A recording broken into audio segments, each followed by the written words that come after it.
Cela faisait longtemps qu'on l'attendait, mais mine de rien, l'été pointe son nez. Pas sûr que la clémence du temps perdure, mais une chose est vraie, les vacances sont là, et pour ceux qui en ont la possibilité, ces congés seront synonymes de changement d'air. Partir, s'évader du quotidien, découvrir d'autres horizons.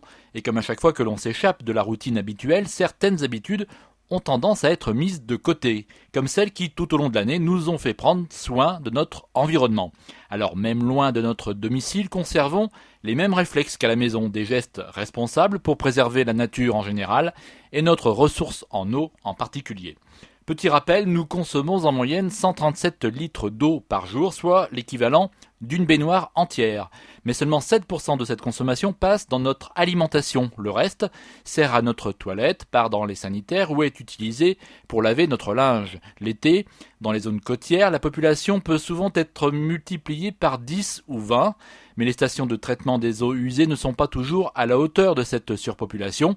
Et si l'on part à l'étranger, ayons conscience qu'en tant que touristes, nous pouvons utiliser de 7 à 10 fois plus d'eau qu'un autochtone pour arroser ses cultures et se nourrir. Loin de chez soi, il convient donc de faire encore plus attention à sa consommation.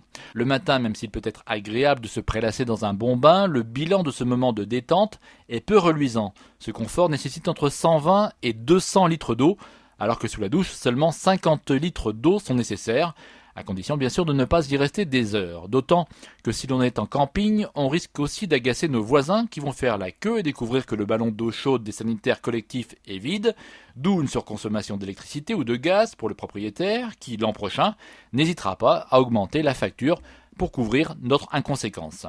Le coup de frais à la voiture n'est pas non plus nécessaire pendant ce repos estival, mais si l'envie irrépressible nous prend de lui faire sa toilette, allons dans les stations de lavage. Ce ne sont que 60 à 110 litres d'eau qui seront utilisés contre 200 litres pour un lavage maison, à moins d'être très doué. Mais là, il y a le risque de déverser des produits lessiviels dans les égouts, ce qui n'est pas du meilleur effet. Il faut veiller aussi à ce que l'on déverse dans les canalisations et les égouts. Les produits toxiques, phytosanitaires, les restes de peinture ou les huiles de vidange sont un poison pour l'environnement. Pour nos travaux d'été, pensons à rapporter les restes de produits à la plateforme de recyclage plutôt que de les vider dans notre évier.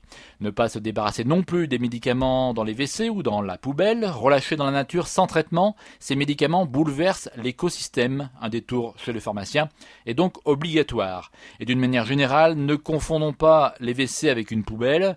Mégots, serviettes hygiéniques, tampons périodiques ou préservatifs sont la plaie des fosses sceptiques et perturbent le bon fonctionnement de la station d'épuration. Alors au-delà de ces précautions pour préserver l'eau, beaucoup d'autres gestes simples permettent de protéger la nature. Des bons réflexes au quotidien pour soulager le porte-monnaie tout en épargnant notre ressource vitale en eau, à découvrir sur fréquenceterre.com. Très bon été à tous. Philippe Bourri, Fréquence Terre. Retrouvez et podcastez cette chronique sur notre site fréquenceterre.com.